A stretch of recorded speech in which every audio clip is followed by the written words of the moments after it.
Hello, my name is Curci, and this is my list for the top 10 best games at E3 2014. Not to be confused with the most anticipated games of 2014. I already made that one. Number 10, Call of Duty Advanced Warfare. For the first time in a long time, I am actually excited about a Call of Duty game. Advanced Warfare is being solely developed by a new developer and has had a 3-year development period, and from the announcement trailer that we saw last month, the game just looks really cool and introduces an interesting plotline. Advanced Warfare is set in the future, where the days of the largest militaries belonging to countries are over and private militaries rule the day. One led by a character played by House of Cards actor Kevin Spacey, who seems fed up with America trying to install democracy around the world and is now ready to take matters into his own hands. From both the announcement trailer and the game's demo at E3, the game just looks really fun, with guns having no real kickback to them, cool new weapons and gadgets, and new navigation mechanics like double jumping. We only saw a single player experience of the game, but we'll likely soon see a multiplayer reveal, and I really want to see a lot of what we saw included into the multiplayer. The only odd thing in the demo is the Matrix-like drone swarm. Just doesn't exactly seem like the most effective way for drones to travel. Wouldn't they all slam into each other and crash? It was just an odd thing, but at least we got to see the characters rip a car door off a car to use as a shield, and that was cool. This game actually looks next-gen, unlike its sad predecessor Call of Duty Ghosts, with the mocap dog and the fish AI. Advanced Warfare might be the fresh new game that the Call of Duty series needs right now, and I am excited to see more of it. Number 9. Sunset Overdrive. A game that I initially thought was overhyped was Sunset Overdrive. It had that Crackdown Dead Rising feel to it, and I just kept thinking to myself that we already had those games. It's called Crackdown and Dead Rising. But after the game showing at E3, which had a tremendously entertaining trailer of one of the characters breaking the fourth wall, the game rolled right into a demo, and I realized what many already knew. This game is made to be fun. It plays on the idea of if there was an apocalypse, how some people would thrive in it, and puts a tongue-in-cheek goofiness to it, with explosions having the word boom in the smoke to ridiculous guns that have everybody excited. The game just looks like a fast-paced, free-roam, entertaining shoot-'em-up.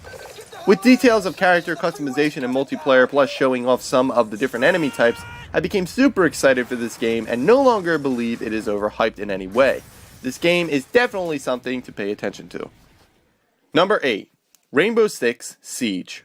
While Rainbow Six Siege would be higher up on other people's lists, it takes the number 8 spot with me considering how little we saw in the game. Rainbow Six is centered around its multiplayer experience, much like how Battlefield and Call of Duty are. The mode that they showed off was the headliner of the game, Siege, where players are split up into 2 teams, defenders and attackers. The defenders play the role of criminals that take a hostage and must set up barricades and defenses when the attackers, the Rainbow team, move in to save the hostage. What's cool about this game is how it has the potential to be immersive. Just like with Evolve, the game is best played when you are properly coordinating with your teammates. Rainbow Six gives you the freedom to choose your way of entry and go from there.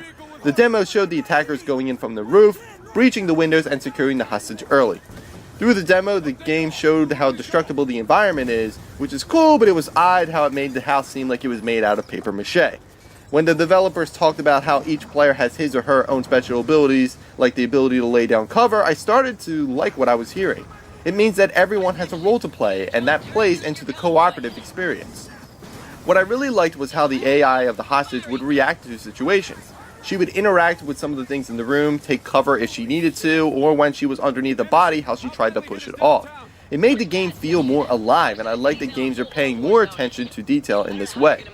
As I said before, the game seems highly immersive, which is never a bad thing. And even though this game showed so little, what was shown got me excited and had me talking about it continually. I can't wait to see more of Rainbow Six Siege. Number 7. Evolve. If this list was about anticipated games, Evolve would have a much higher spot. But this is a different kind of list.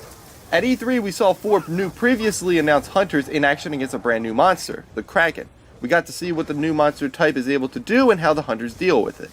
Even though in the grand scale of things we didn't exactly see anything new other than the classes, it was the info that accompanied the game showing that has it making this list. We already know that the game will have more than one game mode, with the one that they keep showing being called Hunt.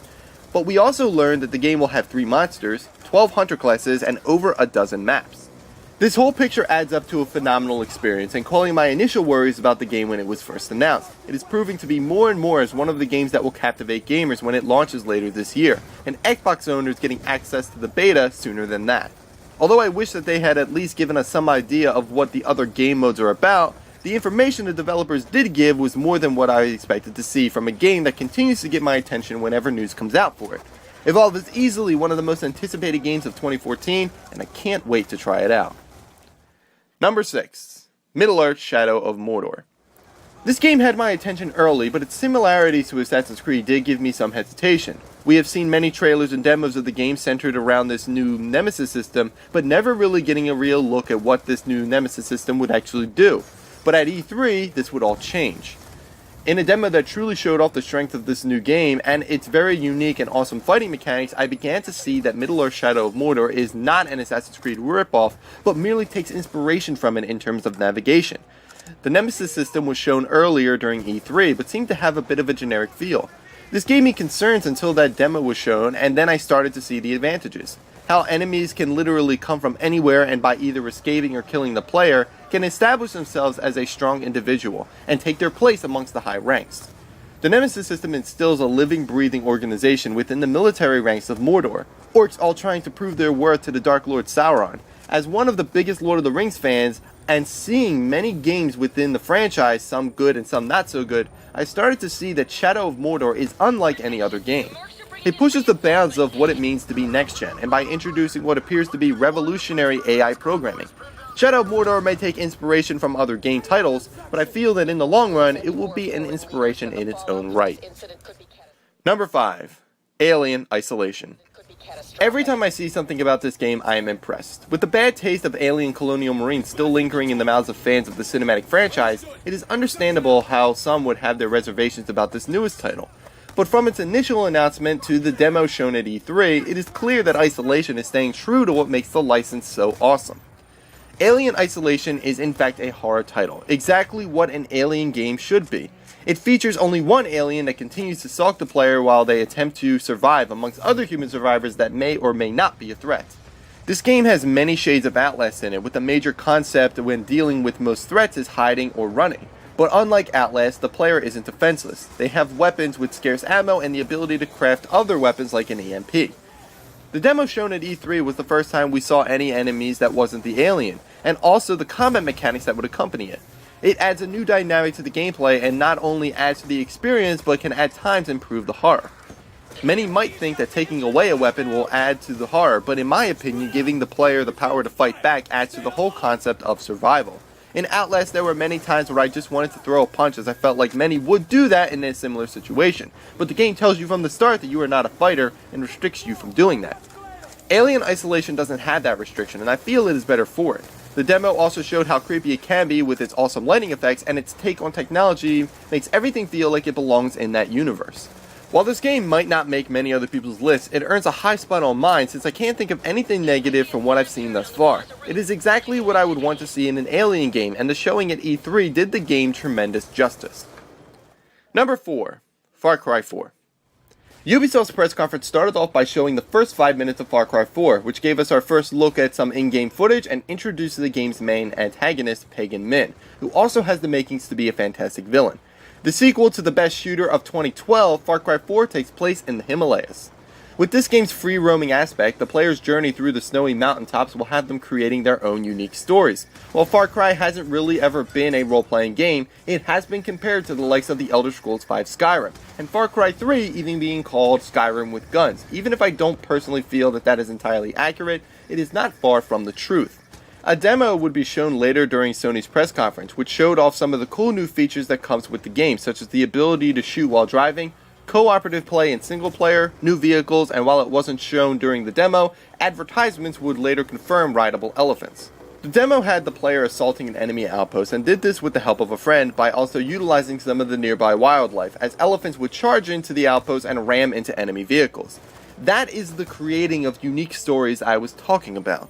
Far Cry 4 demonstrated that it has all the charm of its predecessor while pushing for more possibilities to create awesome gaming moments. From the way the developers talked about the game during interviews, this is going to be bigger and better than one of the best shooters of recent memory, and it has me absolutely excited to see it at launch. Number 3. The Witcher 3 Wild Hunt. It amazes me how The Witcher 3 has flown under my radar. Sure, we saw it at last year's E3, and I've heard more information even before this year's E3, but it wasn't until I saw the game this year did I truly start to take notice. A fantasy setting with a truly open world environment, this game is right up my alley. The game looks gorgeous and is rich with some of the elements that I love in role-playing games. I love games that have an impact according to the choices that you make, and that is what I loved about Mass Effect and what I loved about Telltale's The Walking Dead. While the scale of these choices and their effects have yet to be determined, it is still something that very much excites me. From the way the developers talk about the game, how it is dripping with life, how you can go where you please and do what you like to forge your own adventures just always gets me. I love open world games, I love fantasy settings, and I love role-playing games. Why wouldn't I be excited for The Witcher 3? Number 2. No Man's Sky. One of the main things I wanted to see at E3 was games that would define what next-gen gaming would look like, and I believe that the best game to demonstrate this was No Man's Sky. As you have probably guessed from the way I talked about The Witcher 3 and Far Cry 4, I love free-roaming open-world games, but No Man's Sky takes it to a new level of awesome. No Man's Sky has created not only an open and living world, but an open and living galaxy. The absolute massive scale that this game hints at is just mind-blowing. The freedom that the game grants you when exploring the vastness of space, seeing the space stations and other ships of advanced life, then traveling to seemingly any planet and walk on the surface to discover alien life is just incredible. It is also the seamless transition from space to planet and from planet to space that will make the game so immersive. How alien life looks, how detailed and breathtaking each planet is. Even the way the developers state how the game will feature a combat mechanic both in space and on the surface of planets. I can't tell you how much this game is groundbreaking and will likely change how future games are made. From the way the developers talk about the game, it makes it seem almost impossible, almost unbelievable, and yet there it was, being demonstrated at E3. While the true size of this game has yet to be thoroughly explored, there is no question that No Man's Sky has gained the attention of many gamers. I really hope that this game is as impressive as E3 made it sound, because for me, it is the face of next-gen gaming. Number 1. Halo Master Chief Collection. You might be asking yourself, why is the collection of games we have already been playing for years at number 1? Well, that is because that this isn't any ordinary game. This is in fact a super game. Let me explain. The Master Chief Collection includes 4 games on one disc for the Xbox One: Halo Combat Evolved Anniversary, Halo 2 Anniversary, Halo 3, and Halo 4. In addition to that, all of each game's untouched multiplayers will be playable, all with their own engines, with over 100 multiplayer maps, and will all play at 1080p and at 60 frames per second. Included in the collection is the new live-action series, Halo Nightfall, that is currently being filmed and will build up to the events of the upcoming Halo 5 Guardians. And speaking of Halo 5, by purchasing the collection, players will gain access to the Halo 5 beta that will start up in December. And by the way, this will all be for $60.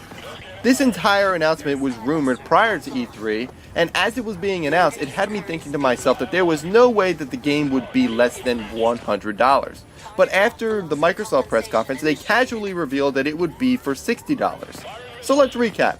For the price of one game, you will have 4 games. 2 are HD remakes, with all of their unmodified multiplayers that will be playable in their own engines with over 100 multiplayer maps, all at 1080p and at 60 frames a second. There is also a live-action series and access to the beta for the next game, all on one disc for the Xbox One. It is the ultimate fan service for Halo fans like me, and honestly, this should also appeal to any gamer. This is why the Halo Super game, for me, is the number 1 best game at this year's E3. And that is my top 10 best games at E3 2014. What games were you most excited to see? Let me know down below. Thank you guys for watching, and I will see you next time.